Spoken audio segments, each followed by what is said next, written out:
देखते हैं मेरठ की घटना को? मेरठ की घटना को ये देखते हैं कि संविधान का सरासर ये वही उल्लंघन करा गया है। वहाँ एक जिम्मेदार जो अधिकारी होता है वो यूपीएससी करके आता है, अभी पेपर पास करके, और उसको मेरा ये मानना है कि भारत देश के अंदर, पूरे वर्ल्ड के अंदर सबसे टफेस्ट एग्जाम होता है यूपीएससी का। आपको समझाया जाता है कि सामने अगर लाखों की भी भीड़ हो तो कैसे समझाया जाए। अब नाम अगर भाई पीछे उनके पांडे है तो वे अगर ये समझ बैठे कि मैं तो भाई चुलबुल पांडे हूँ, तो रियल और रियल में तो फर्क होता है। ये कोई मूवी तो चल नहीं रही थी वहाँ। उस पांडे जी की हैसियत दिखाई जाएगी और बहुत जल्द दिखाई जाएगी, और उनकी वर्दी भी जाएगी और वे सजा भी लेंगे। क्या एक एसएसपी का ऐसा रवैया जो था, जिस तरह से उन्होंने गाली दी, किसानों ने रोड गंदा कर दिया, और रवि गौतम को युवा शक्ति दल के जो राष्ट्रीय अध्यक्ष है उनके ऊपर हमला किया गया, मारपीट किया गया, यहाँ तक कि कस्टडी में रहने के बावजूद, कैसे? देखिए, ये मुझे लगता है कि वो एसएसपी की भाषा नहीं थी। ये कोई भाई गुंडा आया वर्दी पहन के और मारना शुरू कर दिया। भाई बहुत से ऐसे अधिकारी है जो वहीं कंडम कर रही है इस चीज का कि ये तो एसएसपी का रवैया नहीं होता। देखिए, जब आका होता है ना, जो प्रदेश का मुखिया, भाई जब किसी के ऊपर हाथ रख देता कि करो मैं बैठा हूँ यहाँ, तो वो भाई बहुजन समाज को, दलित समाज को क्या समझेगा। और यही इनकी मेंटलिटी है। सामने अगर दलित समाज है तो दो लाठी फालतू मारो। हमारी छोटी छोटी बच्चियां थी भाई, हमारी बहन बेटियां थी, उनके सामने गाली देना, उनको मारना। और जब आपने भाई अभी गिरफ्तार करके भाई जो जीप में बैठा लिया तो वहां भी आप मार रहे हो। भाई कौन से संविधान पढ़ के आए हो आप? कहाँ लिखा है कि आप ऐसे हत्यापाई करोगे? ये जो अधिकारी नहीं था, इसको मैं मानता हूँ कि ये वर्दी में गुंडा था। अगर इसकी पैंट उतार के देखोगे तो नीचे इसका निक्कर खाकी पाएगा। ये आरएसएस का ही है और इसको छोड़ा नहीं जाएगा, बख्शा नहीं जाएगा। ये तो क्या बहन बेटियों को मांग कर रहे हैं? देखिए, ये सच्चाई है। जिस समाज से वे आते हैं ना, वो समाज जागरूक है सर। भाई उनकी मेंटालिटी यही है कि भाई दलित समाज को मारो, बहुजन समाज को मारो और आपको तरक्की मिलती रहेगी। क्या समाज ये अनाथ थोड़ी है। अब जो आएगा मार के चला जाएगा। आज समाज में आज जो है लीडर है चंद्रशेखर भाई जैसे लीडर नहीं भाई, वो भाई है वे हमारे। और जहां भी कोई ऐसी घटना होगी तो चंद्रशेखर भाई का एक एक सिपाही वही मौजूद होगा। और वो तो शुक्र मनाओ भीम आर्मी का कोई कार्यकर्ता नहीं था वहां, ना तो एसएसपी साहब की गुंडे ही वहीं लिकार देते हम तो। अगर आप तमीज में रह के बात करोगे तो आपको तमीज मिलेगी, अगर आप बदतमीजी करोगे तो आपको वैसे ही जवाब दिया जाएगा। जो आरोपी है वो खुला घूम रहा है, जो न्याय के लिए वहाँ पे पहुँचे, जो अधिकार बहन बेटी के लिए अधिकार के लिए वहाँ पे पहुँचे, उनको अरेस्ट कर लिया जाता है, उनको जेल में डाल दिया जाता है। देखिए, कुछ दिनों के लिए सच्चाई को दबा तो सकते हैं, छुपा नहीं सकते। ठीक है, देर हो सकती है, लेकिन मैं आपको कह रहा हूँ वो जो एसएसपी वर्दी जाएगी उसकी, और जो हमारे जितने जो संगठन के लोग हैं वे बाहर आएंगे, सह सम्मान आएंगे। और ये जो एसएसपी के अंदर जातीय कीड़ा भरा हुआ है उसको मुंह तोड़ जवाब देने का भी काम करेंगे। न्यायपालिका जिंदा है देश के अंदर, न्यायपालिका है, और हम भाई संविधान को मानने वाले लोग हैं, संविधान से चलेंगे। थोड़ी देरी होगी लेकिन भाई सबका होगा हिसाब मजबूत। क्या लगता है, लोकतंत्र खत्म हो चुका है? लोकतंत्र अगर है तो मैं ये चाहूंगा कि मनुवादियों के लिए ये है, वे बच रहे हैं इस टाइम। अगर संविधान हमने थोड़े टाइम के लिए अगर ताक पर रख दिया तो वे नहीं बचेंगे फिर। ये मैं लिख के दे रहा हूँ। बता रहे हैं भैया जी जब उससे गए हैं वहाँ 13 लोगों को इंसाफ मिल चुका है। देखिए सर, मैं तो ये कहूंगा वे कौन लोग हैं जरा बताएंगे आप? मुझे इस चीज की जानकारी नहीं है, लेकिन देश में जब संविधान लिखा गया था तो यही था कि कोई दोषी फंसे ना, और जो दोषी है वो भाई जेल के अंदर जाएगा, जो दोषी नहीं है वो फंसे नहीं। तो यही तो भारतीय संविधान की खूबसूरती है। देरी जरूर होगी लेकिन जो अपराधी है, जो पांडे जैसे नलायक अधिकारी है, वे अभी फंसेंगे जरूर, बचेंगे नहीं वे। अपराधियों को और रेपिस्टों को माला फूल से स्वागत किया जा रहा है, आप कह रहे हैं? देखिए, भाजपा राज में यही तो विडंबना है। हमें गुजरात का भी पता है जी। भाई गुजरात के अंदर एक बहन को हमारी का रेप हुआ, जब अभी छोड़े गए तो फूल माला से स्वागत हुआ।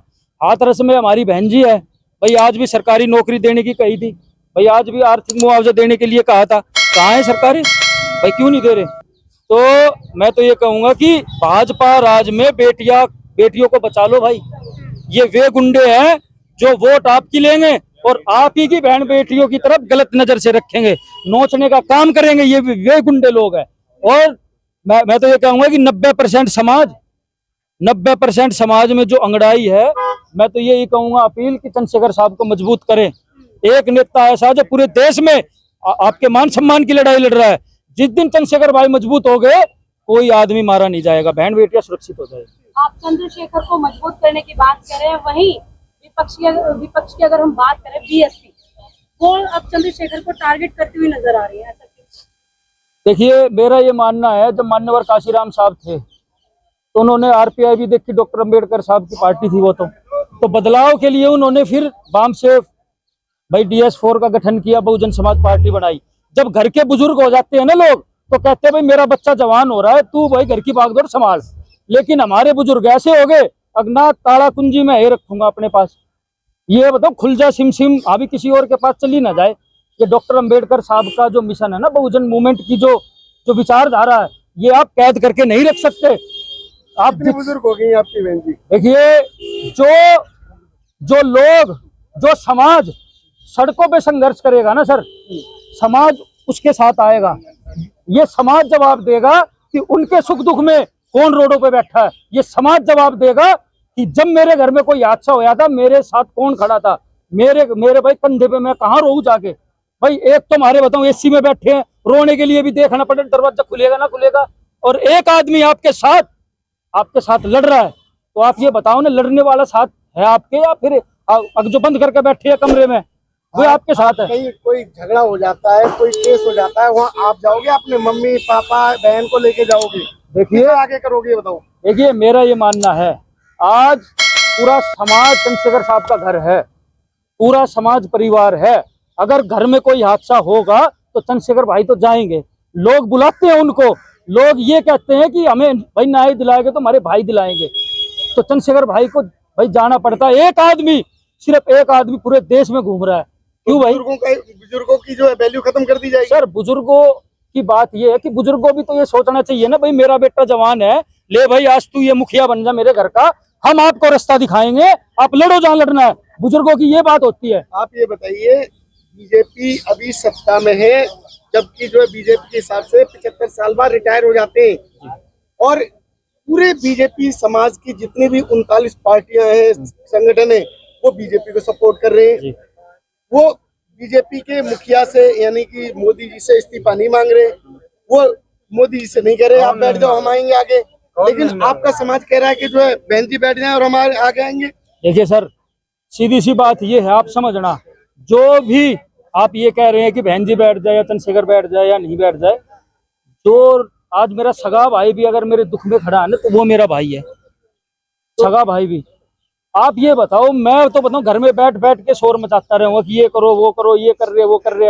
अरे मेरा जो परिवार है रोडों पे रो रहा है, बिलख रहा है, बहन बेटियां रो रही है, जो भी एट्रोसिटी हो रही है, भाई रोडों पे तो लड़ाई होगी, तो कहाँ होगी लड़ाई? बहन जी रोड पे आ जाए। देखिए, बहन जी ने संघर्ष किया, बहन जी ने संघर्ष किया।